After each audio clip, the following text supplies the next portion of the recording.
कभी न कभी हम सबने अपने जीवन के किसी न किसी मोड़ पर उस एक शब्द का सहारा जरूर लिया है, किस्मत का। मेरी किस्मत ही शराब है, कितनी भी मेहनत कर लूं किस्मत साथ ही नहीं देती। उसकी किस्मत अच्छी थी इसलिए वो सफल हो गया। लेकिन क्या आपने कभी ये सोचा है कि क्या सच में किस्मत ही सब कुछ तय करती है? क्या हम सिर्फ एक ऐसी कठपुतली हैं जिसकी डोर किसी अदृश्य भाग्य के हाथों में है, या फिर हम उस ताकत को, उस शक्ति को भूल चुके हैं जो हमें अपना भाग्य खुद लिखने के लिए मिली है? आज की ये कहानी तथागत गौतम बुद्ध की एक बहुत ही गहरी और आंखें खोल देने वाली शिक्षा है। ये कहानी हर उस इंसान की सोच को हमेशा के लिए बदल देगी जो अपनी असफलताओं का दोष भाग्य पर डालकर जिंदगी से हार मानकर बैठ जाता है। तो इस वीडियो को आखिर तक पूरे ध्यान से जरूर देखना, क्योंकि ये कहानी सिर्फ सुनने के लिए नहीं है, ये जीने के लिए है। ये आपको वो चाबी सौंप सकती है जिससे आप अपने भाग्य के बंद दरवाजों को खोल सकते हैं। एक बार की बात है जब भगवान बुद्ध राजगृह के पास प्रसिद्ध वेनुवन विहार में अपने शिष्यों के साथ बैठे थे। हर दिन की तरह दूर दूर से लोग अपनी समस्याओं और दुखों का समाधान पूछने के लिए उनके पास आते थे। उसी भीड़ में एक युवक आया। उसका चेहरा थका हुआ था, कपड़े मैले थे और उसकी आंखों में गहरी निराशा और शिकायत भरी हुई थी। वो बुद्ध के चरणों में बैठ गया और लगभग रोते हुए बोला, भगवान, मैं अपने जीवन से बहुत परेशान हूं। मैं बहुत मेहनत करता हूं पर मुझे कभी कोई फल नहीं मिलता। दूसरे लोग जो मुझसे कम मेहनत करते हैं वे भी सफल हो जाते हैं, पर मैं वही का वही हूं। ऐसा लगता है जैसे किस्मत ने मेरा हाथ ही छोड़ दिया है। मेरा भाग्य ही शराब है। अब जरा एक पल के लिए रुककर सोचिए दोस्तों, क्या आपने भी कभी अपने जीवन में ऐसा महसूस किया है कि आप अपनी तरफ से पूरी कोशिश कर रहे हैं पर नतीजे हमेशा दूसरों के पक्ष में ही जाते हैं? अगर हाँ, तो यकीन मानिए ये कहानी आपके लिए ही है। बुद्ध मुस्कुराए। उनकी मुस्कान में कोई व्यंग्य नहीं बल्कि एक गहरी करुणा और समझ थी।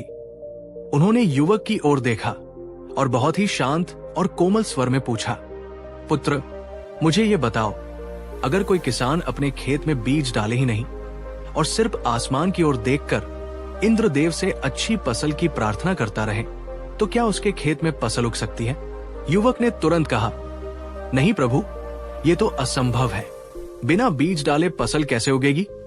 बीज तो डालना ही पड़ता है। बुद्ध ने कहा, बिल्कुल सही। तो फिर तुम ये उम्मीद क्यों करते हो कि सिर्फ किस्मत तुम्हारे जीवन के खेत में सफलता की फसल उगा देगी? किस्मत शायद उपजाऊ मिट्टी की तरह हो सकती है, पर उस पर बोए जाने वाले बीज तो तुम्हारे कर्म ही है। अगर कर्मरूपी बीज ही नहीं है तो भाग्य की सबसे अच्छी जमीन भी बंजर ही रह जाएगी। सोचिए जरा, कितनी ही बार हम दूसरों की सफलता को देखकर बड़ी आसानी से ये कह देते हैं कि अरे, उसकी तो किस्मत अच्छी है। पर क्या हमने कभी ये जानने की कोशिश की कि उस एक सफलता के पीछे उसने कितनी रातों की नींद त्याग कर, कितने सालों तक खामोशी से अपने कर्मों के बीज बोए थे? बुद्ध ने युवक से कहा, ठीक है, मैं तुम्हारी बात समझता हूं। मैं तुम्हें एक काम देता हूं। पास के जंगल में एक छोटी सी नदी बहती है, वहां जाओ और मेरे लिए इस कटोरे में पीने के लिए थोड़ा पानी भर लाओ। युवक तुरंत उठकर गया, पर जब वो नदी के पास पहुंचा तो उसने देखा कि हाल ही में हुई बारिश के कारण नदी का पानी बहुत गंदा और मटमैला था। उसमें कीचड़ और पत्ते तैर रहे थे। वो थाली कटोरा लेकर वापस लौट आया और बोला, प्रभु, क्षमा करें, पर नदी का पानी तो बहुत गंदा है, कीचड़ से भरा है, वो पीने योग्य नहीं है। बुद्ध ने शांति से कहा, ठीक है, कोई बात नहीं। तुम उसी नदी के किनारे एक पेड़ के नीचे बस थोड़ी देर शांत होकर बैठ जाओ। कुछ भी मत करना, बस बैठना। थोड़ी देर बाद फिर जाकर देखना। युवक को यह बात थोड़ी अजीब लगी, पर उसने बुद्ध की आज्ञा का पालन किया। वो जाकर नदी के किनारे चुपचाप बैठ गया। उसका मन अब भी बेचैन था, पर वो शांत रहने की कोशिश करने लगा। कुछ देर बाद जब वो फिर से नदी के पास गया तो वो हैरान रह गया।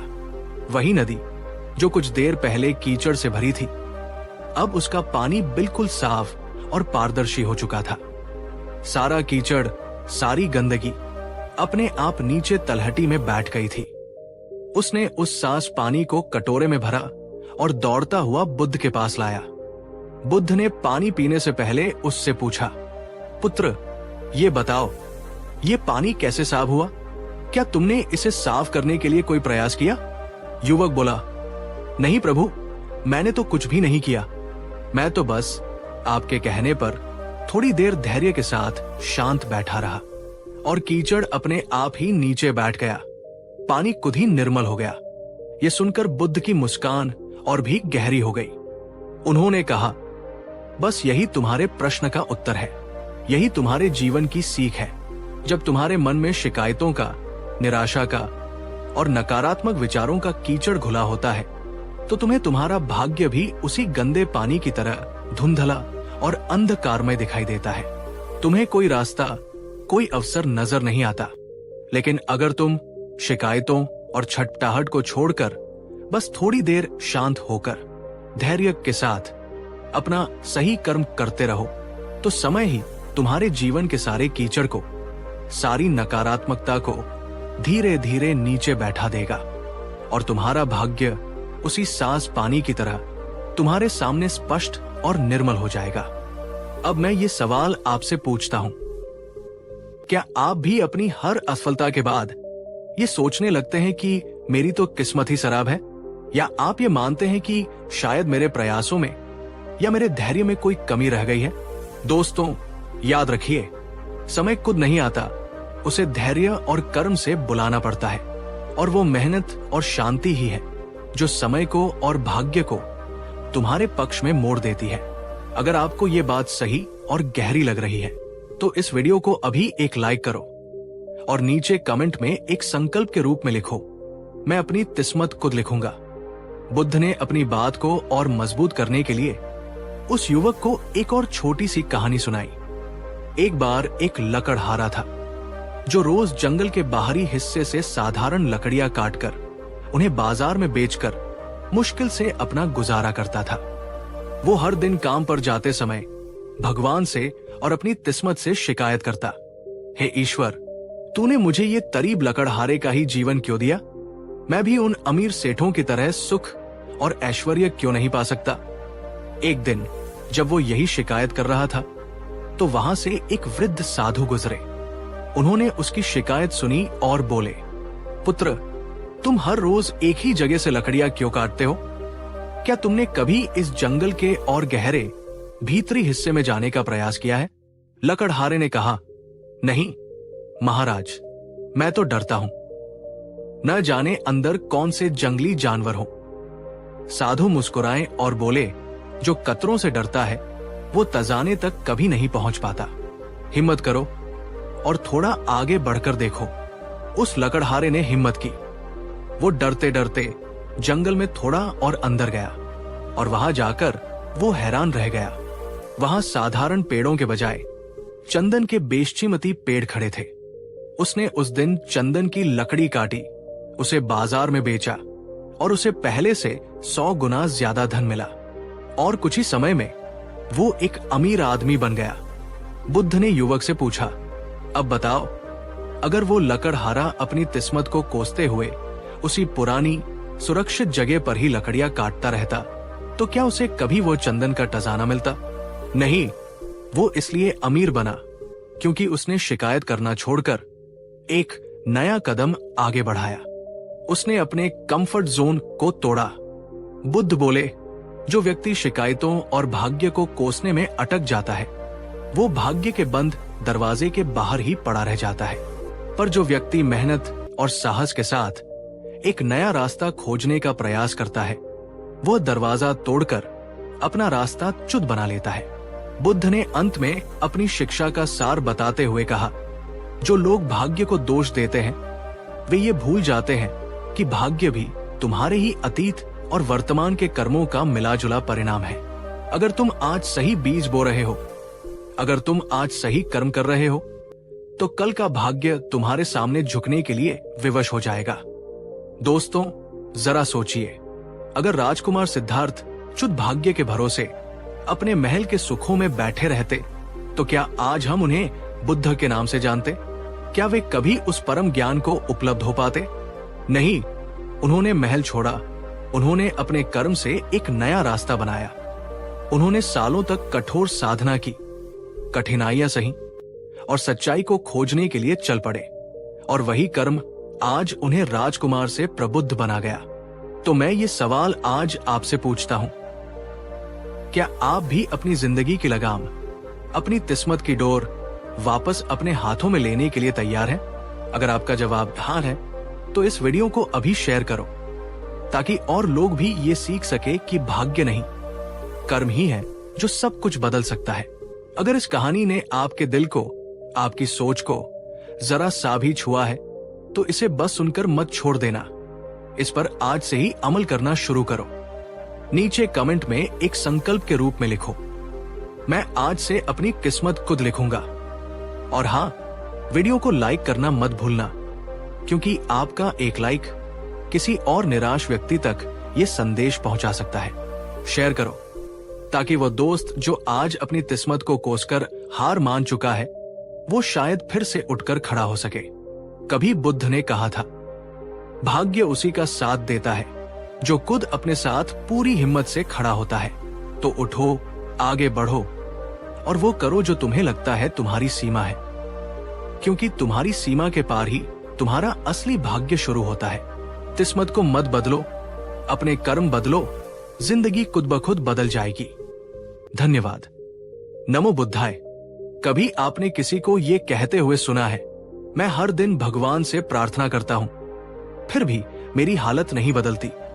या खुद कभी कहा है, मैंने सब कुछ ईश्वर पर छोड़ दिया है, जो होगा देखा जाएगा? पर जरा सोचिए, अगर भगवान खुद आपसे पूछ ले, तुमने क्या किया, तो आपका जवाब क्या होगा? आज की ये कहानी गौतम बुद्ध की वही सीख है, जो बताती है कि सिर्फ प्रार्थना नहीं, कर्म ही असली पूजा है। तो वीडियो को अंत तक देखना, क्योंकि जो आज सुनेगा वो जिंदगी भर बदले बिना नहीं रह पाएगा। एक सुबह बुद्ध अपने शिष्यों के साथ एक नगर से गुजर रहे थे। रास्ते में एक बड़ा मंदिर था, जहां लोग सिर झुकाए आरती कर रहे थे, मंत्र जप रहे थे। बुद्ध मुस्कुराए और बोले, धर्म केवल पूजा में नहीं, जीवन में होना चाहिए। इतने में एक युवक आया, हाथ जोड़कर बोला, भगवान, मैं रोज इस मंदिर में आता हूं, घंटों ध्यान करता हूं, पूजा करता हूं, पर फिर भी मेरी गरीबी खत्म नहीं होती, मेरे जीवन में सुख नहीं आता। क्या मेरा भाग्य ही खराब है? अब आप बताइए, क्या सिर्फ मंदिर जाने से या पूजा करने से जीवन बदलता है, या फिर कर्म भी जरूरी है? बुद्ध ने युवक को देखा और कहा, ठीक है, अगर तुम सच में बदलना चाहते हो, तो मैं तुम्हें एक छोटा सा काम देता हूं। उन्होंने पास की जमीन की ओर इशारा किया और बोले, वहां जाकर इस मिट्टी में बीज डालो। युवक बोला, प्रभु, बीज तो नहीं है मेरे पास। बुद्ध बोले, तो फिर मिट्टी से फसल कैसे उगेगी? जैसे बिना बीज के खेत खाली रहता है, वैसे ही बिना कर्म के पूजा भी खाली है। भगवान तुम्हारे पास बैठा है, लेकिन वो तभी मदद करता है जब तुम खुद अपनी जमीन में बीज डालो। बुद्ध बोले, चलो मैं तुम्हें दिखाता हूं कि कर्म कैसे पूजा बनता है। उन्होंने एक किसान के खेत की ओर इशारा किया। वहां एक बूढ़ा किसान अपने हल से जमीन जोत रहा था, पसीने से तर, मगर चेहरे पर संतोष की मुस्कान थी। बुद्ध बोले, देखो, ये किसान हर सुबह भगवान का नाम लेता है, लेकिन उसके बाद हल भी चलाता है। इसकी प्रार्थना खेत में गूंजती है और इसका कर्म वही प्रार्थना पूरी करता है। फिर बुद्ध युवक की ओर मुड़े और बोले, अगर तुम चाहते हो कि भगवान तुम्हारी मदद करे, तो पहले खुद मदद शुरू करो। दोस्तों, सोचो, कितनी बार हमने भी भगवान से कुछ मांगा है, पर खुद एक कदम नहीं बढ़ाया। कितनी बार कहा, सब किस्मत का खेल है, पर मेहनत करने से डर गए। अगर कभी ऐसा हुआ है, तो आज खुद से एक वादा करो, मैं अब सिर्फ मांगूंगा नहीं, करूंगा भी। अगर बात दिल में उतरी हो, तो वीडियो को लाइक करो और कमेंट में लिखो, कर्म ही मेरी पूजा है। बुद्ध ने एक और कहानी सुनाई। एक बार दो आदमी एक गांव में पहुंचे। दोनों के सामने एक जैसी बंजर जमीन थी। पहले ने कहा, इस जमीन में कुछ नहीं उग सकता, और वो चला गया।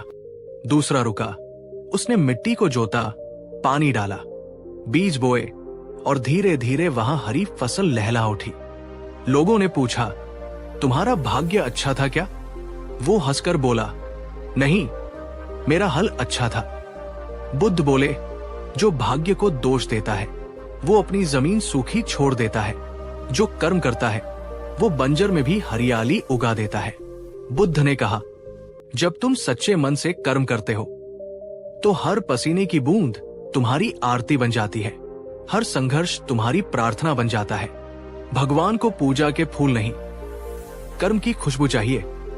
सोचो जरा, अगर तुम्हारे कर्म ही तुम्हारी प्रार्थना है तो आज तुम कौन सी प्रार्थना कर रहे हो? क्या तुम मेहनत कर रहे हो या सिर्फ किस्मत का इंतजार? बुद्ध ने कहा, भाग्य कोई ऊपर से उतरने वाली चीज नहीं, वो तुम्हारे कर्मों का परिणाम है। जैसे छाया हमेशा शरीर के पीछे चलती है, वैसे ही भाग्य हमेशा कर्म के पीछे चलता है। जो कर्म बदलता है वो अपना भाग्य बदल देता है, और जो सिर्फ प्रार्थना करता है वो दूसरों की कहानियां सुनता रह जाता है। बुद्ध बोले, अगर तुम हर सुबह सिर्फ 2 काम करो, पहला खुद से कहना कि मैं मेहनत करूंगा, और दूसरा शिकायत बंद करना, तो देखना धीरे धीरे तुम्हारा भाग्य भी मुस्कुराने लगेगा, क्योंकि भगवान उन पर मुस्कुराता है जो खुद अपनी दुनिया बनाने की कोशिश करते हैं। दोस्तों, आज की कहानी हमें ये सिखाती है कि भगवान की सबसे बड़ी आराधना कर्म है। जब तुम ईमानदारी से कोशिश करते हो तो हर असफलता भी तुम्हें आगे बढ़ाती है। तो आज से शिकायत बंद करो और कर्म को पूजा बना लो। अगर ये बात दिल में गूंज रही है तो कमेंट में लिखो, मैं अपनी पूजा कर्म से करूंगा। वीडियो को लाइक करना मत भूलना और शेयर करो, क्योंकि शायद किसी और की जिंदगी तुम्हारे शेयर से बदल जाए। बुद्ध ने कहा था, अगर कोई हाथ जोड़कर पूजा करे और दूसरा हाथ जोड़कर मेहनत, तो ईश्वर उसी का साथ देता है जिसके हाथ कर्म में लगे हैं। भाग्य नहीं, कर्म बदलो, यही सच्ची भक्ति है। कहानी 2। एक दिन राजगृह की भीड़ भरी गलियों में एक थकाहारा युवक, जिसके हाथों में मेहनत के छाले थे और आंखों में एक गहरी शिकायत थी, वो तथागत गौतम बुद्ध के पास आया। उसने एक ऐसा सवाल पूछा जो आज भी हम में से हर उस व्यक्ति के मन में उठता है जो दिन रात मेहनत करता है पर फिर भी अपने जीवन में वो समृद्धि और शांति नहीं पा पाता जिसका वो हकदार है। उसने पूछा, भगवान, मैं दिन रात मेहनत करता हूं, अपना खून पसीना एक कर देता हूं, फिर भी मेरे पास कुछ नहीं है, और वे लोग जो शायद मुझसे आधी मेहनत भी नहीं करते, वे अमीर हैं, सुखी हैं। आखिर ऐसा क्यों है? दोस्तों, जरा रुककर सोचिए, क्या आपने भी कभी ये सवाल अपने आप से या इस दुनिया से पूछा है कि क्यों कोई व्यक्ति दिन रात सालों साल मेहनत करता है फिर भी तरीब ही रह जाता है, और कोई दूसरा व्यक्ति कम मेहनत में ही सफलता की सीढ़ियां चढ़ता चला जाता है? अगर हाँ, तो ये कहानी, ये संवाद आपके लिए है, क्योंकि आज हम जानेंगे बुद्ध का वो क्रांतिकारी जवाब जो मेहनत और समृद्धि के पूरे समीकरण को ही बदल देता है। ये कहानी सिर्फ सुनने के लिए नहीं, बल्कि आपकी सोच को हमेशा के लिए बदलने के लिए है। तो इस वीडियो को आखिर तक जरूर देखिएगा, क्योंकि इस कहानी के अंत में बुद्ध का वो रहस्य छिपा है जिसे अगर आपने समझ लिया तो आपकी मेहनत कभी व्यर्थ नहीं जाएगी। अगर आप भी उस रहस्य को जानने के लिए उत्सुक हैं, तो इस वीडियो को अभी एक लाइक जरूर दबाइए। आपका ये लाइक हमें ये बताएगा कि आप भी अपनी मेहनत को एक सही दिशा देना चाहते हैं। बुद्ध ने उस युवक की ओर बड़ी करुणा से देखा। वे उसकी पीड़ा, उसकी थकान और उसकी शिकायत को समझ रहे थे। उन्होंने बहुत ही शांत और कोमल स्वर में कहा, पुत्र, तुम सत्य कह रहे हो, तुम बहुत मेहनत करते हो, पर तुम्हारी समस्या ये नहीं है कि तुम मेहनत नहीं करते, तुम्हारी समस्या ये है कि तुम सिर्फ मेहनत ही करते हो। युवक ये सुनकर चौंक गया। उसने कहा, भगवान, इसका क्या अर्थ है? क्या मेहनत करना ही धन और सफलता का मार्ग नहीं है?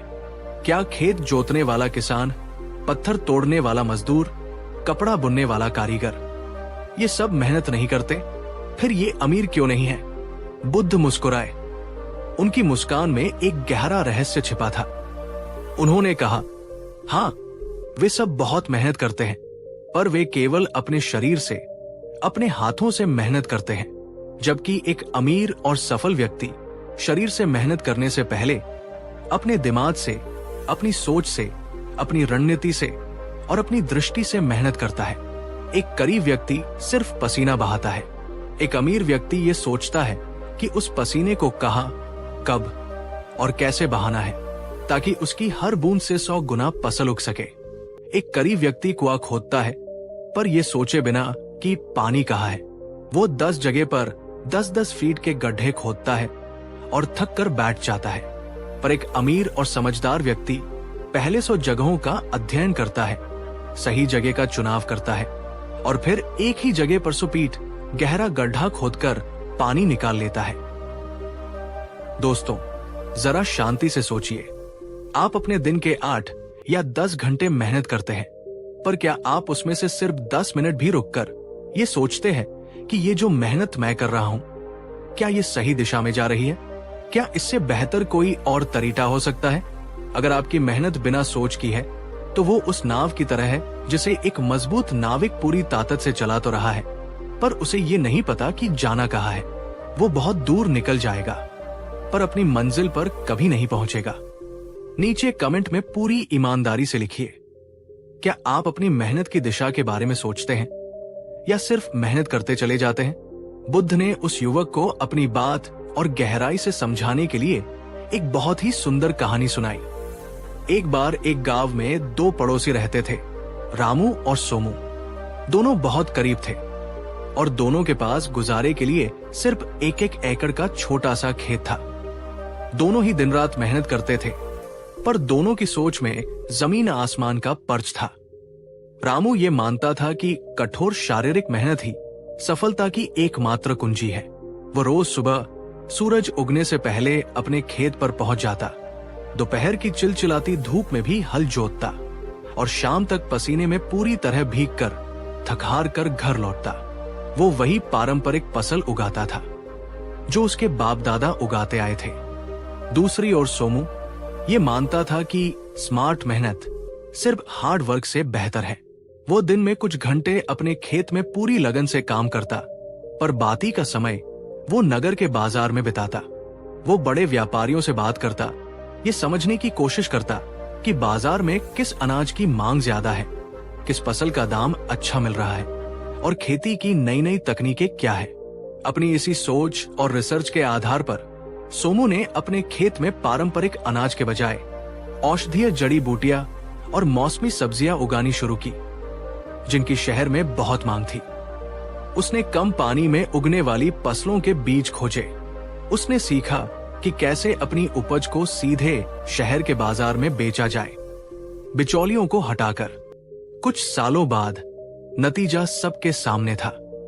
रामू, जो दिन रात पसीना बहाता था, वो आज भी उतना ही करीब था और कर्ज में डूबा हुआ था। और सोमू, जिसने मेहनत के साथ अपनी सोच की मेहनत को भी जोड़ा था, वो अब गांव का एक समृद्ध और सम्मानित व्यक्ति बन चुका था। युवक ने आश्चर्य से पूछा, क्यों भगवान, जब मेहनत दोनों ने की? बुद्ध बोले, क्योंकि रामू ने सिर्फ मेहनत की, पर सोमू ने सोच समझकर मेहनत की। रामू ने शरीर से काम लिया, पर सोमू ने शरीर से पहले अपनी बुद्धि से काम लिया। दोस्तों, इस कहानी में हम सब के लिए एक बहुत बड़ा और गहरा राज छिपा है। सिर्फ मेहनत करना ही काफी नहीं है। मेहनत को सही दिशा में, सही रणनीति के साथ करना उससे कहीं ज्यादा जरूरी है। अगर आप अपने पूरे दिन में, अपने पूरे हफ्ते में एक पल भी अपनी रणनीति बनाने, कुछ नया सीखने या अपनी दिशा का मूल्यांकन करने के लिए नहीं निकालते, तो आपकी मेहनत उस चक्की के बैल की तरह है, जो चलता तो दिन भर है पर पहुंचता कहीं नहीं। अगर ये बात आपको गहराई से जुड़ी हुई लगी तो इस वीडियो को लाइक कीजिए और नीचे कमेंट में एक संकल्प के रूप में लिखिए, मैं आज से सोचकर मेहनत करूंगा। बुद्ध ने उस युवक से दूसरा और भी गहरा सवाल पूछा, पुत्र, तुम जब काम करते हो तो क्या तुम ये जानते हो कि तुम्हारे काम का अंतिम उद्देश्य क्या है? युवक ने तुरंत उत्तर दिया, हाँ भगवान, अपने और अपने परिवार का पेट पालना, 2 वक्त की रोटी कमाना। बुद्ध मुस्कुराए, पुत्र, यही गरीब और अमीर की सोच का सबसे बड़ा अंतर है। एक गरीब व्यक्ति जीविका के लिए सिर्फ आज की जरूरतें पूरी करने के लिए काम करता है, जबकि एक अमीर और सफल व्यक्ति एक बड़ी दृष्टि, विजन के लिए काम करता है। एक गरीब मजदूर सोचता है, मुझे आज की दिहाड़ी मिल जाए ताकि आज रात का खाना बन सके। एक अमीर उद्यमी सोचता है, मैं ऐसा क्या बनाऊं, ऐसा क्या सिस्टम खड़ा करूं कि कल मैं 100 लोगों को खाना खिला सकूं, उन्हें रोजगार दे सकूं। एक गरीब व्यक्ति पैसा कमाने के लिए काम करता है, एक अमीर व्यक्ति मूल्य, वैल्यू बनाने के लिए काम करता है।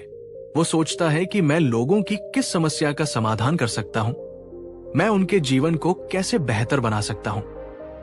अगर आप सिर्फ पैसे के पीछे भाग रहे हैं तो पैसा हमेशा आपसे 2 कदम आगे भागेगा। लेकिन अगर आप मूल्य बनाने, सेवा करने और लोगों की समस्याओं को हल करने पर अपना ध्यान केंद्रित करते हैं तो लक्ष्मी यानी पैसा और समृद्धि खुद आपके पीछे पीछे आएगी। अब सोचिए दोस्तों, आपका काम, आपकी नौकरी या आपका व्यापार, क्या वह सिर्फ आपकी जरूरतें पूरी कर रहा है या वह समाज में कोई वास्तविक मूल्य भी जोड़ रहा है? क्या आपका काम दूसरों के लिए भी फायदेमंद है? बुद्ध ने कहा, सोच ही सबसे बड़ा धन है। जिसके पास एक अच्छी, सकारात्मक और रचनात्मक सोच है वो मिट्टी से भी सोना बना सकता है, और जिसकी सोच ही तरीब, संकीर्ण और नकारात्मक है वो सोने के ढेर पर बैठकर भी उसे मिट्टी बना देगा। बुद्ध ने अंत में उस युवक से कहा, पुत्र, मेहनत करो। मैं तुम्हें मेहनत करने से नहीं रोक रहा, पर अपनी मेहनत का सिर्फ 80% अपने शरीर से करो और कम से कम 20% समय और ऊर्जा अपनी सोच को, अपने ज्ञान को और अपनी दृष्टि को विकसित करने में लगाओ। गरीब व्यक्ति मेहनत करता है बिना सोचे समझे, अमीर व्यक्ति सोचता है बिना डरे, और जो व्यक्ति सोचने की कला सीख लेता है वो जीवन में कभी गरीब या दुखी नहीं रह सकता। युवक की आंखें आंसुओं से भर आई, पर इस बार ये शिकायत के नहीं बल्कि कृतज्ञता और एक नई समझ के आंसू थे। उसने हाथ जोड़कर कहा, भगवान, आज मैं समझा मेरे हाथों में नहीं, मेरे दिमाग में करीबी थी। मुझे अपनी मेहनत की नहीं, अपनी सोच की करीबी को दूर करना चाहिए। बुद्ध ने उसे आशीर्वाद दिया और कहा, और जब सोच बदल जाती है तो भाग्य अपने आप झुक जाता है। दोस्तों, बुद्ध ने कभी कहा था, मन ही सब कुछ है, तुम वही बनते हो जो तुम सोचते हो। गरीबी और अमीरी, सफलता और असफलता, ये सब बाहरी परिस्थितियों से ज्यादा हमारी अपनी सोच की रचना है। इसलिए आज से अपनी सोच को धनवान बनाओ, अपनी सोच को बड़ा बनाओ, क्योंकि जहां सोच अमीर है वहां जिंदगी भी एक दिन अमीर हो ही जाती है। अगर ये वीडियो आपके दिल को, आपकी सोच को जरा सा भी छू पाया हो तो इसे सिर्फ अपने तक मत रखिए, इसे शेयर कीजिए ताकि किसी और की सोच भी बदल सके। नीचे कमेंट में एक संकल्प लीजिए, मैं अपनी सोच बदल रहा हूं। और याद रखिए, बुद्ध ने कहा था, गरीब मेहनत करते हैं, अमीर सोचते हैं। तब तक याद रखिए, मेहनत जरूरी है पर सही सोच उससे भी कहीं ज्यादा जरूरी है। नमो बुद्धाय। कहानी 3। नमस्कार मेरे प्यारे आत्मिक मित्रों। कभी कभी जिंदगी इतनी कठिन, इतनी बेरहम लगती है कि हमारा मन करता है बस अब और नहीं, अब सब कुछ यही छोड़ दिया जाए। हम मेहनत करते करते थक जाते हैं, हमारे सपने हमारी आंखों के सामने ही अधूरे रह जाते हैं और हमें ऐसा लगने लगता है जैसे किस्मत ने, इस ब्रह्मांड ने हमारे साथ अपना मुंह ही मोड़ लिया हो। ये हारने का एहसास, ये टूटने का क्षण हम सबने कभी न कभी अपने जीवन में जरूर महसूस किया है। लेकिन अगर मैं आपसे कहूं कि आज से 2500 साल पहले तथागत गौतम बुद्ध ने हमारी इसी थकान, इसी हार और इसी संघर्ष का एक बहुत ही गहरा, एक बहुत ही शक्तिशाली उत्तर पहले ही दे दिया था। तो क्या आप उस रहस्य को, उस कहानी को सुनना चाहेंगे जिसने एक पूरी तरह से हार चुके निराश युवक को सफलता और प्रेरणा का प्रतीक बना दिया? अगर आपका जवाब हाँ, तो इस वीडियो को अंत तक पूरे ध्यान और खुले हृदय से जरूर देखिएगा, क्योंकि बुद्ध की ये कहानी आपको सिर्फ प्रेरणा या मोटिवेशन नहीं देगी, ये आपके हार और जीत को देखने का पूरा नजरिया ही बदल देगी। तो चलिए उस कहानी में प्रवेश करते हैं जो हमें सिखाएगी कि गिरना हार नहीं है, गिरे रह जाना हार है। प्राचीन भारत के मगध राज्य में एक युवक रहता था। उसका नाम था सुदीप। सुदीप बुद्ध के समय का एक बहुत ही साधारण युवक था, पर उसके सपने असाधारण थे। उसका सपना था कि वो अपने ज्ञान और कर्मों से लोगों की सेवा करे, समाज में एक बड़ा और सम्मानित व्यक्ति बने और अपने माता पिता का नाम रोशन करे। लेकिन ऐसा लगता था जैसे जिंदगी ने उसके साथ बेरहम होने की कसम खा रखी थी। वो जो भी काम करता उसमें असफल हो जाता। उसने अपने पिता के साथ खेती में हाथ बटाया, पर उस साल ऐसा सूखा पड़ा कि सारी फसल जलकर राख हो गई। उसने कुछ पैसे उधार लेकर कपड़े का व्यापार शुरू किया, पर कुछ ही महीनों में उसे इतना घाटा हुआ कि वो कर्ज में डूब गया। उसने सोचा कि वो ज्ञान के मार्ग पर चलेगा। वो एक प्रसिद्ध गुरु के आश्रम में पढ़ने गया, लेकिन उसका चंचल मन शास्त्रों की गहरी बातों में लग ही नहीं पाया। उसे हर तरफ से सिर्फ निराशा और असफलता ही मिल रही थी। कभी पिता उसे निकम्मा कहकर डांटते, तो कभी समाज के लोग उस पर हंसते और ताने मारते, देखो ये तो किसी काम का नहीं है। धीरे धीरे इन बाहरी आवाजों ने उसके भीतर की आवाज को पूरी तरह से दबा दिया। उसकी आत्मा टूटने लगी। वो सच में ये मानने लगा, शायद मैं ही निकम्मा हूं, शायद मेरे नसीब में सफलता लिखी ही नहीं है। एक शाम अपनी एक और असफलता के बाद निराशा और आत्मग्लानि में डूबा हुआ सुदीप चुपचाप घर से निकलकर पास के जंगल की ओर चल दिया। वो किसी से मिलना नहीं चाहता था, किसी से बात नहीं करना चाहता था।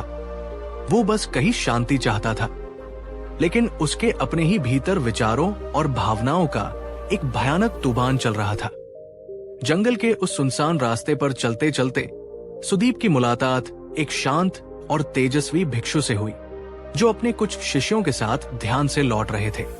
वे भिक्षु कोई और नहीं, स्वयं तथागत गौतम बुद्ध थे। बुद्ध की शांत और करुणामयी आभा को देखकर सुदीप के भीतर का सारा दर्द, सारा गुबार बांध तोड़कर बाहर आ गया। वो बुद्ध के चरणों में गिर पड़ा और एक छोटे बच्चे की तरह फूट फूट कर रोने लगा। उसने सिसकते हुए कहा, भगवान, मैं बहुत थक गया हूं। मैं जीवन से हार गया हूं। मैं बार बार कोशिश करता हूं, पर हर बार असफल हो जाता हूं। अब मुझमें और हिम्मत नहीं बची। अब मुझसे और नहीं होता। बुद्ध ने बड़ी करुणा से उसे उठाया, उसे अपने पास बैठाया और शांति से उसकी पूरी व्यथा सुनी। जब सुदीप चुप हुआ तो बुद्ध मुस्कुराए। उनकी मुस्कान में कोई उपदेश नहीं, बल्कि एक गहरी समझ और स्वीकृति थी। उन्होंने सुदीप की आंखों में देखा और कहा, पुत्र, तुम असफल नहीं हुए हो, तुम बस रुक गए हो। सुदीप ने हैरान होकर पूछा, रुक गया? इसका क्या अर्थ है भगवान? बुद्ध ने बहुत ही गहरा उत्तर दिया। वे बोले, हाँ पुत्र, जो रुक जाता है वही सच में हारता है। जो ये मान लेता है कि अब और नहीं हो सकता, वही पराजित होता है। लेकिन जो चलता रहता है, जो निरंतर प्रयास करता रहता है, वो शायद 1000 बार गिरे, पर वो हारा हुआ नहीं है। वो तो एक योद्धा है जो अपनी मंजिल की ओर बढ़ रहा है, और जो चलता रहता है वो एक ना एक दिन अपनी मंजिल पर पहुंचता जरूर है। संसार में 2 तरह के लोग हैं सुदीप। कुछ लोग चलते चलते गिरते हैं, अपनी धूल झाड़ते हैं और मुस्कुराकर फिर से उठ खड़े होते हैं, और कुछ लोग एक बार गिरकर वहीं बैठकर अपनी किस्मत को और उस पत्थर को कोसने लगते हैं जिसने उन्हें गिराया था। अपनी बात को और स्पष्ट करने के लिए बुद्ध ने सुदीप को एक बहुत ही शक्तिशाली उदाहरण दिया, जो आज भी उतना ही प्रासंगिक है। बुद्ध ने कहा, सुदीप, क्या तुमने कभी किसी पत्थर तोड़ने वाले मजदूर को ध्यान से काम करते हुए देखा है? सुदीप ने सिर हिलाया। हाँ भगवान, देखा है। बुद्ध बोले, वो एक बड़े से कठोर पत्थर पर अपना हथौड़ा मारना शुरू करता है। वो अपनी पूरी ताकत से पहला वार करता है, पर पत्थर पर एक खरोंच तक नहीं आती।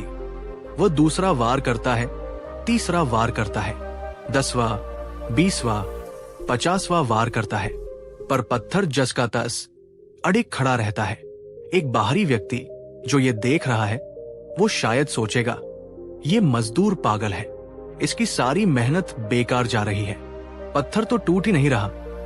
पर वो मजदूर रुकता नहीं है। वो सवा वार करता है और फिर भी कुछ नहीं होता।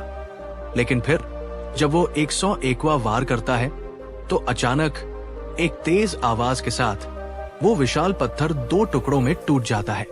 बुद्ध ने सुदीप की आंखों में झांकते हुए पूछा, अब मुझे बताओ सुदीप, क्या उस पत्थर को सिर्फ उस आखिरी 101वें वार ने तोड़ा? सुदीप को बात समझ आने लगी थी। उसने कहा, नहीं भगवान, उस आखिरी वार में तो पहले के 100 वारों की शक्ति भी शामिल थी। बुद्ध ने कहा, बिल्कुल सही। लोग कहते हैं, देखो, इस एक आखिरी वार ने पत्थर तोड़ दिया, लेकिन सच्चाई यह है कि वो हर एक वार जरूरी था। हर वो चोट जिसने बाहर से कोई असर नहीं दिखाया, वो पत्थर को भीतर ही भीतर से कमजोर कर रही थी।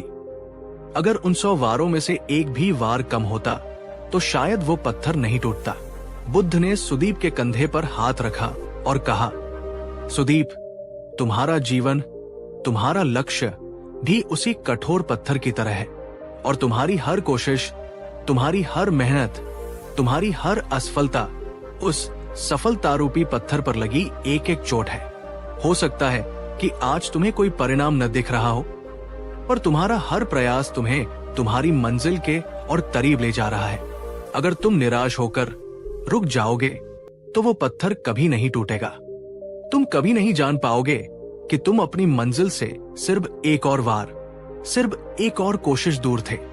बुद्ध के ये शब्द सुदीप के हृदय में किसी तीर की तरह उतर गए। उसे अपनी सबसे बड़ी भूल का एहसास हुआ।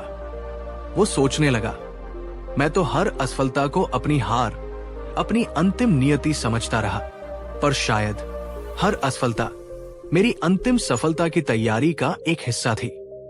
हर चोट मुझे तोड़ नहीं रही थी, बल्कि उस पत्थर को तोड़ रही थी जो मेरे और मेरी सफलता के बीच खड़ा था।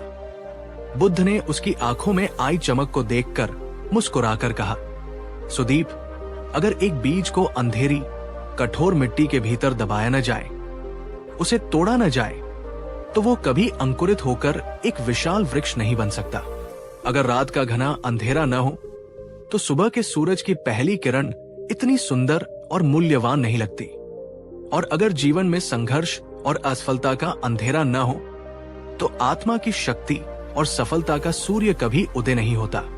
इसलिए जब तक तुम्हारी सांस चल रही है, तब तक प्रयास करते रहो। गिरो, सीखो और फिर से उठकर चलो, क्योंकि जो चलता रहता है वही अंत में पहुंचता है। उस दिन के बाद सुदीप का जीवन हमेशा के लिए बदल गया। वो वापस अपने गांव लौटा और फिर से पूरे जोश और एक नए दृष्टिकोण के साथ काम में जुट गया। अब जब वो असफल होता, तो वो निराश नहीं होता, बल्कि मुस्कुरा देता। लोग पूछते, सुदीप, तुम्हें अपनी बर्बादी पर हंसी आती है? तुम्हें डर नहीं लगता? वो कहता, मैं डरता था जब तक मैं अज्ञानी था। अब मुझे समझ आ गया है कि ये मेरी हार नहीं, ये पत्थर पर मेरा एक और वार है, और मैं तब तक वार करता रहूंगा जब तक ये टूट नहीं जाता। धीरे धीरे उसकी निरंतर मेहनत और कभी न हार मानने वाली भावना रंग लाने लगी। और एक समय ऐसा आया जब वही सुदीप अपने गांव का सबसे सफल और सम्मानित व्यक्ति बन गया।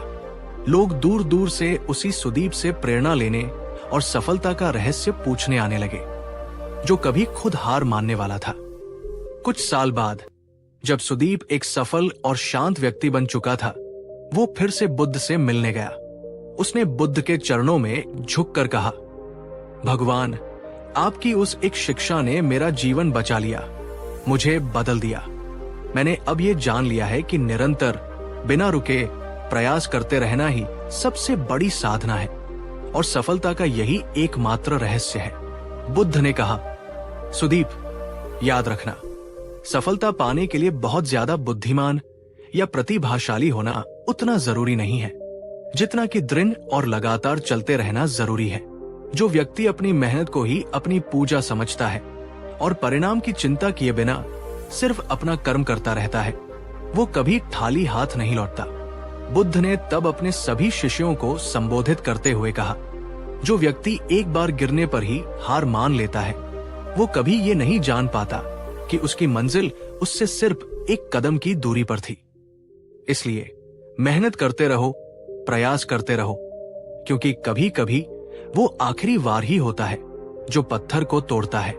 दोस्तों, आज अगर आप अपने जीवन के किसी भी संघर्ष के दौर से गुजर रहे हैं, अगर आपको लग रहा है कि आपकी जिंदगी रुक सी गई है, अगर आपकी हर कोशिश बेकार और व्यर्थ लग रही है, तो बुद्ध के इस संदेश को, सुदीप की इस कहानी को और पत्थर तोड़ने वाले उस मजदूर को याद रखना।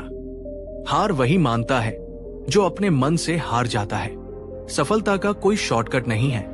आपका हर दिन, आपका हर पल, आपकी हर छोटी बड़ी कोशिश उस पत्थर पर पड़ने वाली एक चोट है। वो मायने रखती है। अगर पत्थर अभी तक नहीं टूटा है तो इसका मतलब ये नहीं है कि वो कभी नहीं टूटेगा। इसका सिर्फ इतना सा मतलब है कि अभी आखिरी वार बाकी है। गौतम बुद्ध ने कहा था, जिसने स्वयं को जीत लिया उसके लिए दुनिया की कोई भी हार नहीं होती, वो सिर्फ एक सीख होती है। तो अपनी लड़ाई किसी और से नहीं, अपने ही मन के उस हिस्से से लड़ो जो कहता है हार मान लो। उसे हर बार उठाओ, उसे हर बार चलाओ, क्योंकि सफलता हमेशा उसी की होती है जो गिरकर भी आगे बढ़ता रहता है।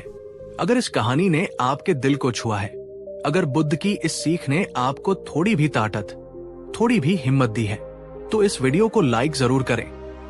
अपनी सोच और अपने संघर्ष का अनुभव कमेंट में लिखें और ऐसी ही और प्रेरक और जीवन बदलने वाली कहानियां सुनने के लिए, हमारे इस परिवार का हिस्सा बनने के लिए चैनल को सब्सक्राइब करें, क्योंकि अगली कहानी में हम जानेंगे जब बुद्ध ने कहा, धैर्य ही सच्चा बल है जो आपकी जिंदगी की दिशा बदल देगी।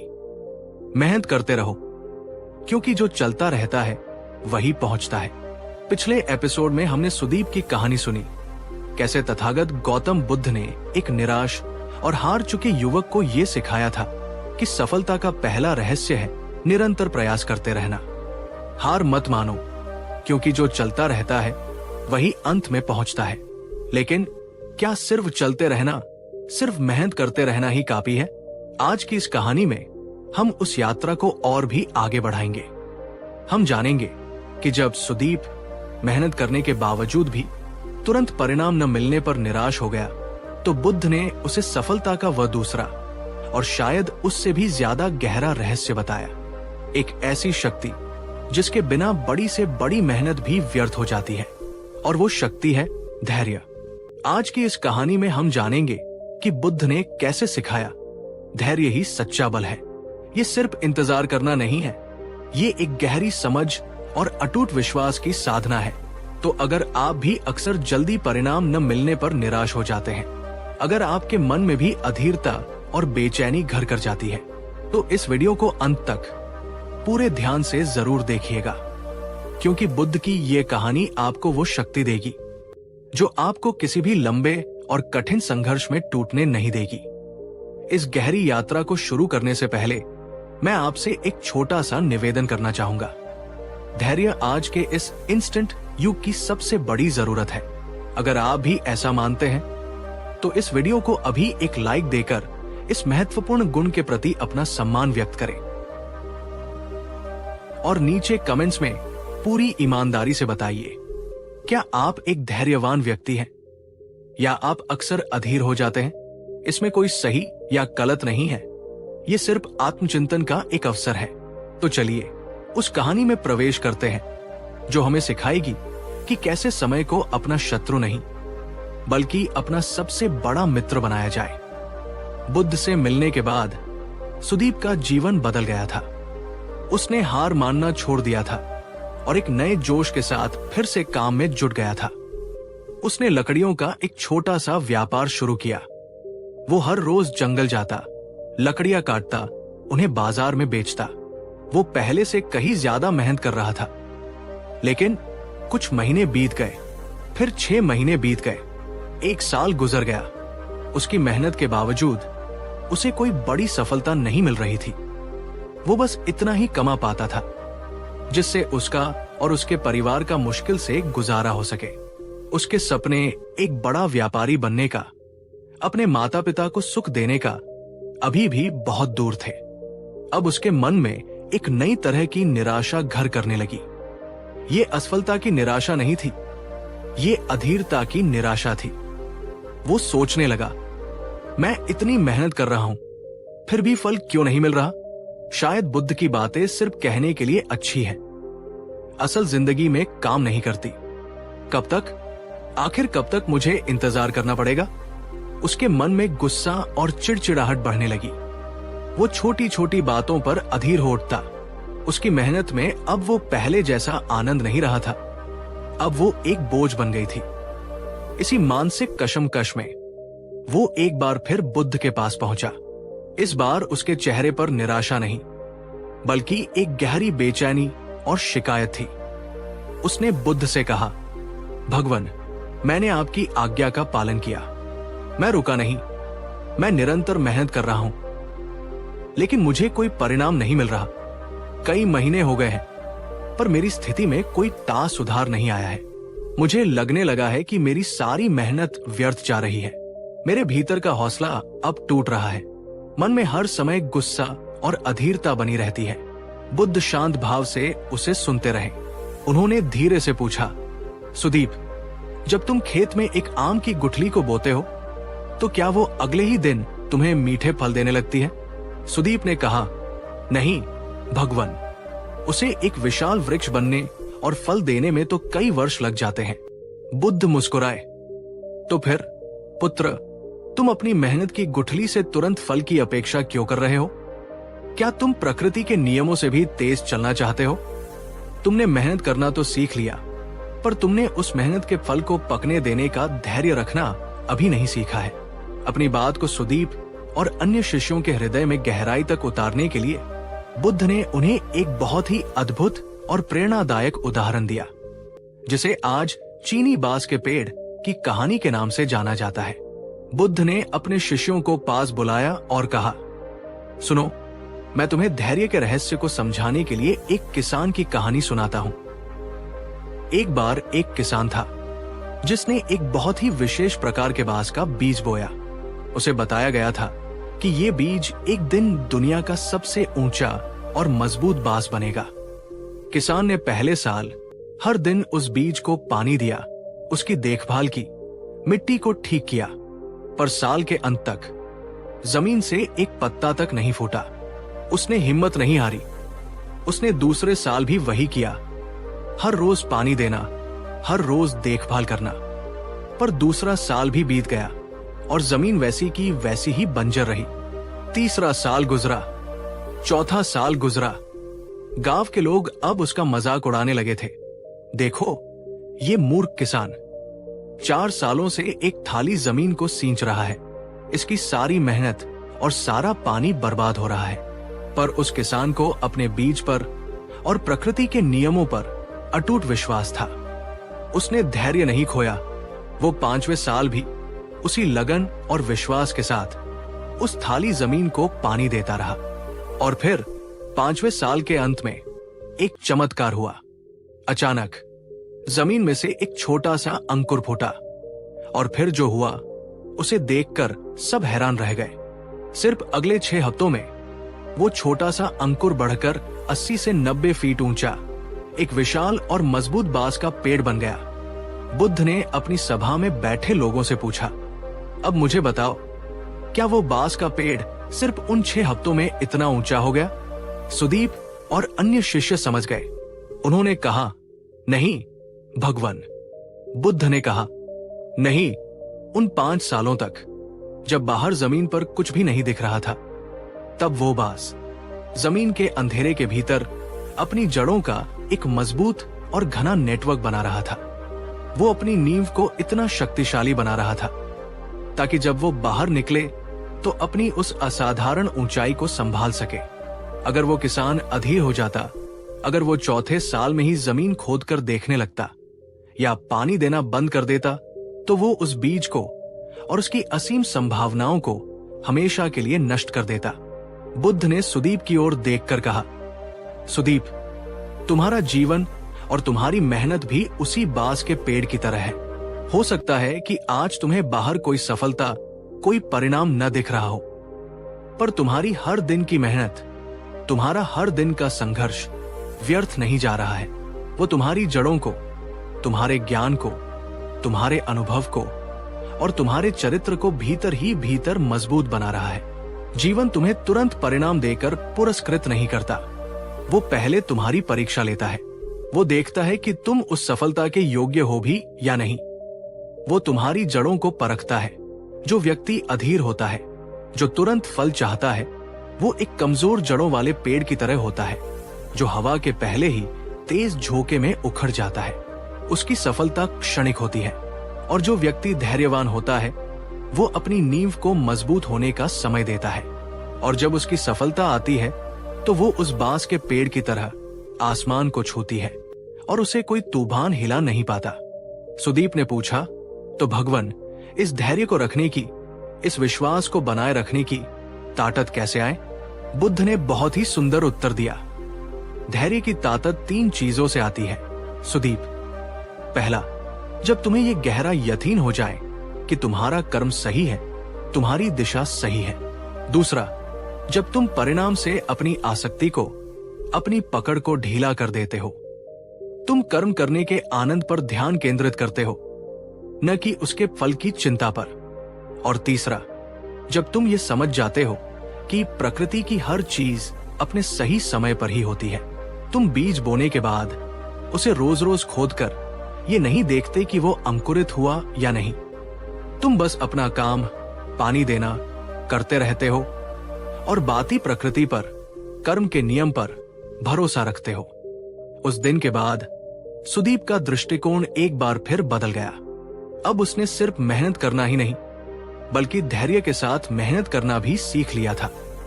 कुछ समय बाद सुदीप के जीवन में एक और कठिन परीक्षा आई। एक रात बाजार में आग लगने से उसकी मेहनत से बनाई गई छोटी सी दुकान और उसका सारा सामान जलकर राख हो गया। गांव वाले बोले, देखो, हमने कहा था ना, इसकी किस्मत ही शराब है। अब तो ये सच में सब खत्म हो गया। पर इस बार सुदीप रोया नहीं, वो निराश नहीं हुआ। उसने बुद्ध की बांस के पेड़ वाली कहानी को याद किया। उसने शांति से कहा, अभी खत्म नहीं हुआ। शायद मेरी जड़ें अभी और मजबूत होने की प्रतीक्षा कर रही हैं। ये भी एक परीक्षा है। उसने राख के ढेर से, शून्य से सब कुछ फिर से शुरू किया। इस बार उसने सिर्फ मेहनत और धैर्य ही नहीं रखा, बल्कि अपनी पिछली गलतियों से सीखा हुआ ज्ञान भी उसके साथ था। धीरे धीरे कदम उसका काम वापस बनने लगा और कुछ ही वर्षों में अपनी मेहनत, धैर्य और ज्ञान के बल पर वो पूरे क्षेत्र का एक बहुत ही सफल और सम्मानित व्यापारी बन गया। जब वो सालों बाद एक शांत और परिपक्व व्यक्ति के रूप में फिर से बुद्ध से मिला, तो उसने झुककर कहा, भगवान, अब मैं समझ गया हूं। मेहनत के बिना धैर्य आलस्य है और धैर्य के बिना मेहनत अंधी है। दोनों का संगम ही सफलता है। बुद्ध ने कहा, सही कहा सुदीप, मेहनत तुम्हारे शरीर की शक्ति है, पर धैर्य तुम्हारी आत्मा की शक्ति है। जैसे एक नदी अपनी निरंतर और धीमी धारा से कठोर पत्थर को भी गोल और चिकना बना देती है, वैसे ही धैर्य हर असंभव दिखने वाले लक्ष्य को भी संभव बना देता है। जो व्यक्ति धैर्य रखता है वो समय का मित्र बन जाता है, और जो व्यक्ति अधैर्य करता है वो समय से लड़ाई करता है, और इस लड़ाई में जीत हमेशा समय की ही होती है। दोस्तों, अगर आप आज अपने जीवन के किसी भी संघर्ष के दौर से गुजर रहे हैं, अगर आप मेहनत कर रहे हैं पर परिणाम नजर नहीं आ रहे, और आपका मन बार बार कहता है, बस अब बहुत हुआ, तो बुद्ध के इस वचन को और उस बांस के पेड़ की कहानी को याद रखना। धीरे चलो पर रुको मत। धैर्य रखो, क्योंकि जो बीज तुमने आज बोया है वो कल निश्चित रूप से छाव देगा। धैर्य सिर्फ खाली बैठकर इंतजार करना नहीं है। धैर्य है उस गहरे विश्वास के साथ अपना कर्म करते रहना कि सही वक्त जरूर आएगा। गौतम बुद्ध ने कहा था, एक पल का धैर्य 10 साल की विपत्ति को टाल सकता है।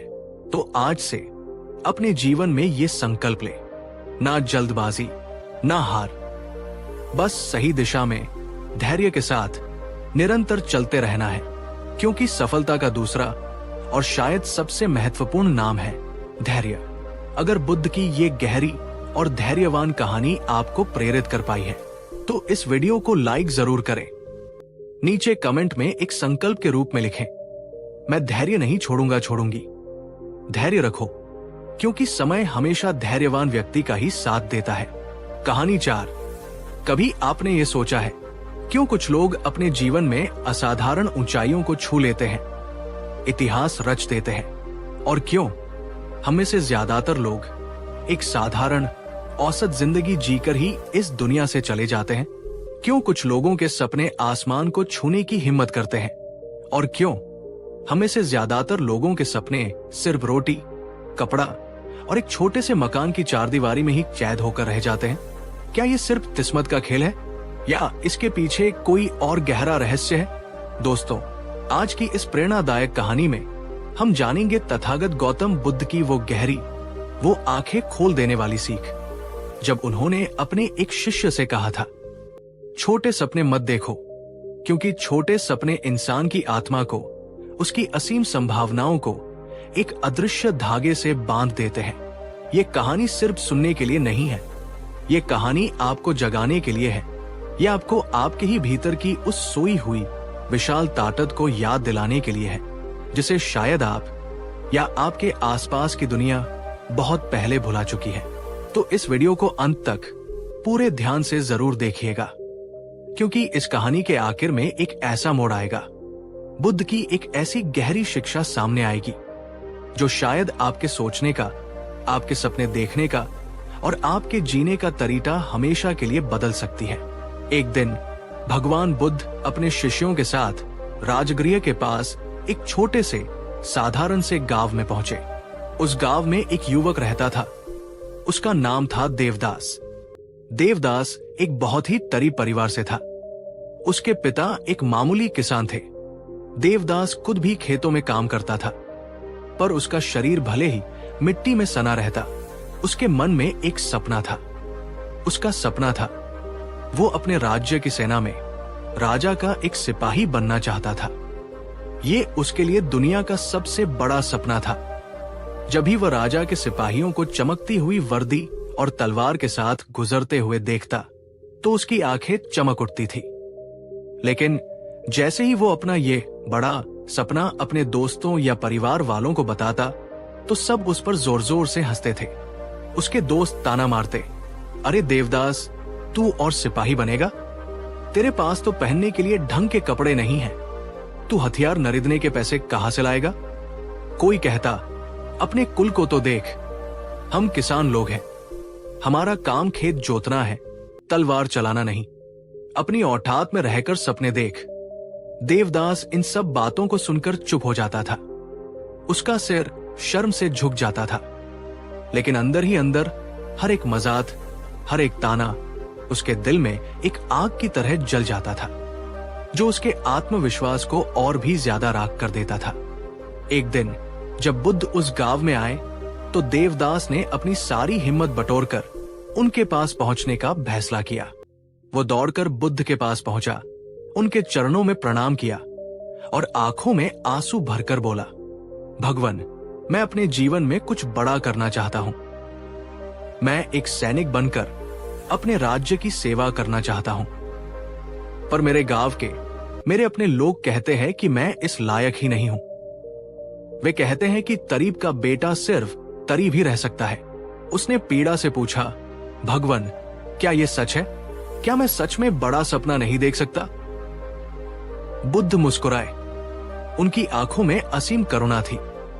उन्होंने कहा, देवदास, मुझे ये बताओ, अगर एक छोटा सा बीज ये कहे, मैं तो बहुत छोटा और कमजोर हूं, मैं एक विशाल बरगद का पेड़ नहीं बन सकता, तो क्या वो कभी पक्षियों को आश्रय और यात्रियों को छाव दे पाएगा?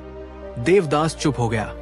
बुद्ध बोले, बीज हमेशा छोटा ही होता है पुत्र, पर उसके भीतर एक विशाल गगनचुंबी बरगद बनने की पूरी शक्ति, पूरी संभावना छिपी होती है।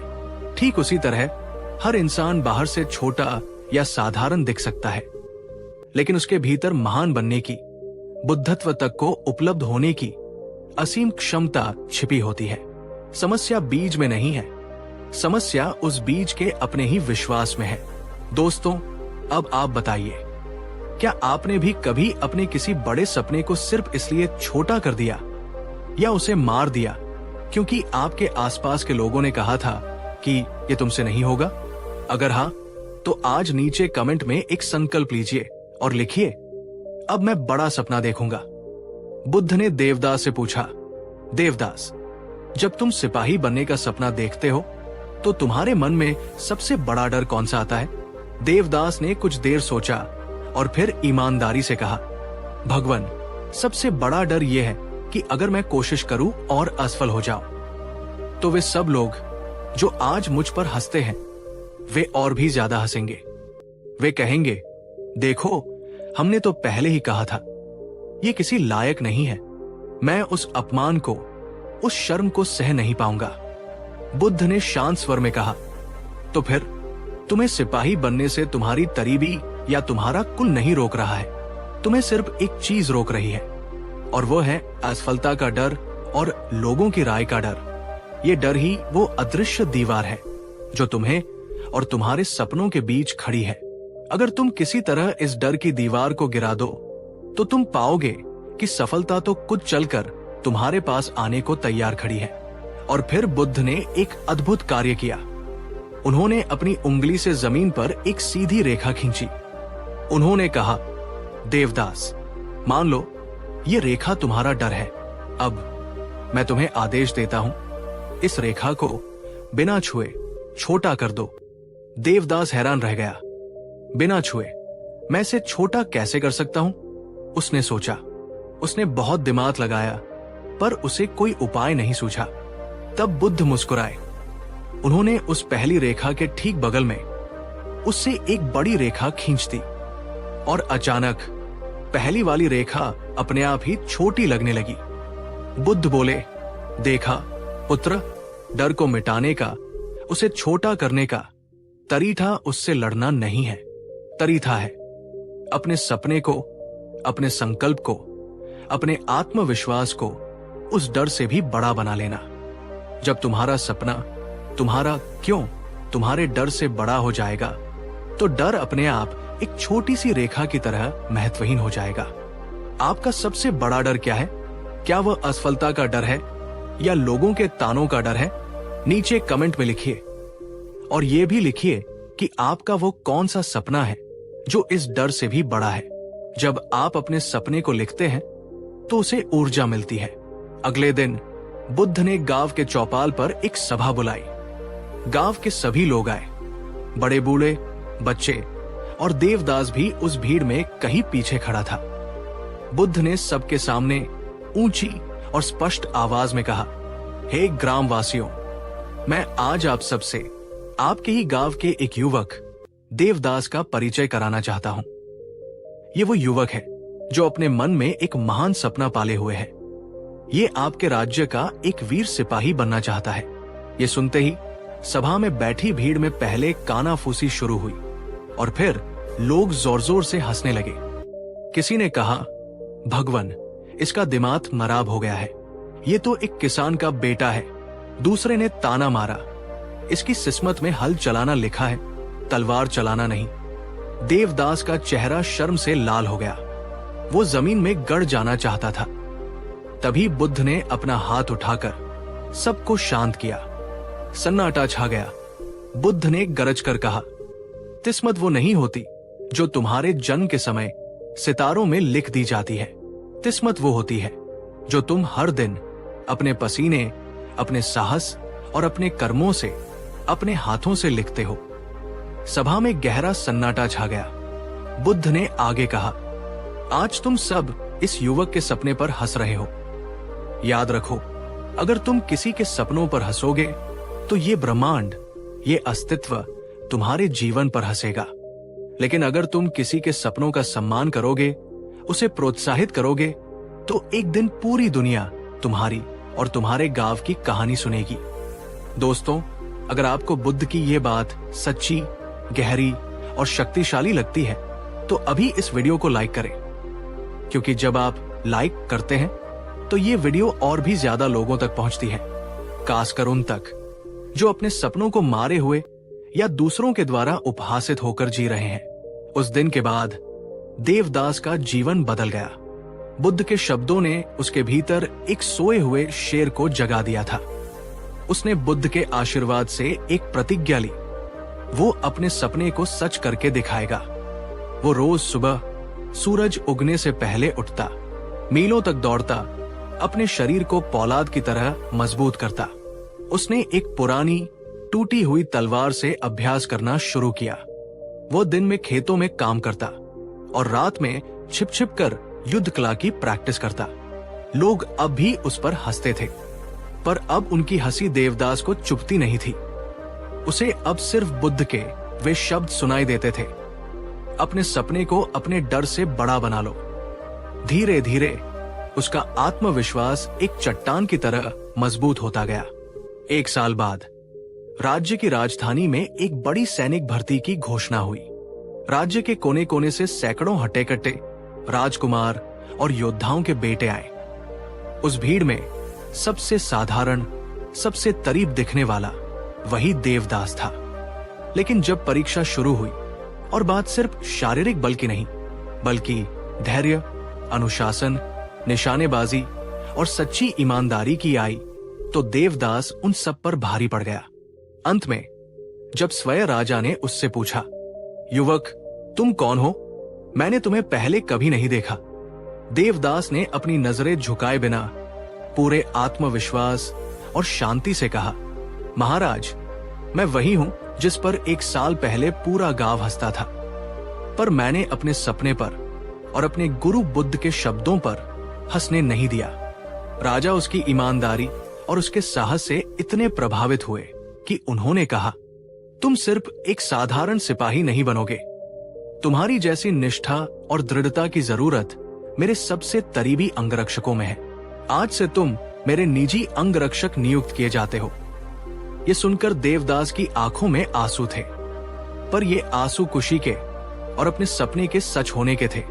वो दौड़कर बुद्ध के पास गया और उनके चरणों में गिर पड़ा। भगवान, आपने सच कहा था, छोटे सपने मत देखो, बड़ा सपना देखने से ही बड़ी शक्ति मिलती है। बुद्ध मुस्कुराए और बोले, अब तुम्हें समझ आया देवदास, जब इंसान एक बड़ा और सच्चा सपना देखता है तो ये पूरा ब्रह्मांड, ये पूरा अस्तित्व उसकी मदद करने के लिए षड्यंत्र रचने लगता है। बुद्ध ने सभा में सबको संबोधित करते हुए कहा, मनुष्य की सीमाएं उसकी परिस्थितियों में नहीं, उसकी सोच में होती है। तुम वही बनते हो जो तुम अपने बारे में सोचते हो। अगर तुम छोटे और सीमित सपने देखते हो तो तुम्हारी सोच, तुम्हारी ऊर्जा और तुम्हारा जीवन भी छोटा और सीमित रह जाएगा। लेकिन अगर तुम एक बड़ा, एक महान सपना देखते हो जो सिर्फ तुम्हारे लिए नहीं बल्कि दूसरों की भलाई के लिए भी हो, तो ये ब्रह्मांड तुम्हें उस सपने को पूरा करने के लिए असीम शक्ति प्रदान करेगा। उन्होंने अंत में कहा, सपना बड़ा होना चाहिए, पर याद रखो, तुम्हारा इरादा, तुम्हारी नियत और तुम्हारी मेहनत उससे भी बड़ी होनी चाहिए। आपका वो कौन सा बड़ा सपना है जिसे आपने लोगों के डर से या अपनी ही सीमित सोच के कारण अपने दिल के किसी कोने में दफना दिया है? अगर हां, तो आज उस सपने को फिर से जगाने का समय है। उस आवाज को बंद करो जो कहती है, ये तेरे बस का नहीं, और अपनी आत्मा की उस आवाज को सुनो जो कह रही है, तू कुछ भी कर सकता है। नीचे कमेंट में लिखिए, मेरा सपना बड़ा है और मैं उसे पूरा करूंगा। दोस्तों, बुद्ध की ये कहानी हमें यही याद दिलाती है, तुम्हारा सपना जितना बड़ा होगा, तुम्हारी आत्मा की शक्ति भी उतनी ही बड़ी बनती जाएगी। तो आज अपने मन से वो दीवार हटा दो जो कहती है मैं छोटा हूं, मैं करीब हूं, मैं इस लायक नहीं हूं। क्योंकि बुद्ध के शब्दों में छोटे सपने आत्मा को चैद करते हैं, बड़े सपने ही आत्मा को मुक्त करते हैं। और हां, जागो और अपने सबसे बड़े सपने को जीने की हिम्मत करो। देवदास की सफलता की कहानी जंगल की आग की तरह उसके पूरे गांव में और आसपास के क्षेत्रों में फैल गई। वो लोग जो कभी उस पर हंसते थे, जो उसे निकम्मा और सपने देखने वाला पागल कहते थे, अब उसी के घर के बाहर सुबह से शाम तक खड़े रहते थे। वे कहते, देवदास, हमें भी बताओ, हमें भी सिखाओ कि तुमने ये असंभव को संभव कैसे कर दिखाया। तुम्हारे पास ऐसा कौन सा गुप्त धन आ गया है? बुद्ध उस समय वहीं पास के एक उपवन में ठहरे हुए थे। देवदास सीधा उनके पास पहुंचा। उसके मन में एक नई दुविधा थी।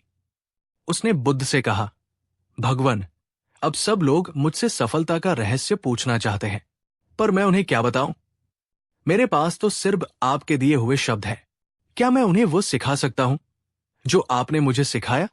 बुद्ध के चेहरे पर एक गहरी वात्सल्य भरी मुस्कान आई। उन्होंने कहा, देवदास, यही तो सच्ची साधना है, यही तो ज्ञान का सच्चा स्वरूप है। ज्ञान उस दीपक की तरह है जिससे तुम हजारों और दीपक जला सकते हो, पर उससे तुम्हारे अपने दीपक की रोशनी कम नहीं होती, बल्कि और बढ़ जाती है। जब तुम अपने ज्ञान को, अपनी समझ को दूसरों के साथ बांटते हो, तो वो हजारों गुना होकर तुम्हारे ही भीतर लौटता है। उस दिन के बाद देवदास ने गांव के युवाओं को अपने पास बुलाना शुरू किया। उसने उन्हें कोई जटिल उपदेश नहीं दिया। उसने सिर्फ वही एक बात कही जो बुद्ध ने उससे कही थी, मित्रों, छोटा मत सोचो, अपनी सीमाओं को अपने मन में मत बनाओ। उसने कहा, अगर तुम खेत जोतते हो तो सिर्फ अपने परिवार का पेट भरने के लिए मत जोतो। ये सोचो कि तुम्हारा ये छोटा सा खेत पूरे गांव को, पूरे राज्य को अन्न दे सकता है। और फिर देखो तुम्हारी मेहनत में कैसी क्रांति आती है। अगर तुम एक कारीगर हो, एक बढ़ई हो, तो सिर्फ एक कुर्सी या मेज बनाने के बारे में मत सोचो। ये सोचो कि तुम्हारा ये हुनर, तुम्हारी ये कला पूरे राज्य के महलों को सुशोभित कर सकती है। और फिर देखो तुम्हारी कला में कैसी दिव्यता आती है। धीरे धीरे उस गांव के लोगों की सोच बदलने लगी। वे अब सिर्फ मजदूरी नहीं कर रहे थे, वे अपने काम में एक बड़ा उद्देश्य देख रहे थे। किसानों ने मिलकर सिंचाई के नए तरीके अपनाए।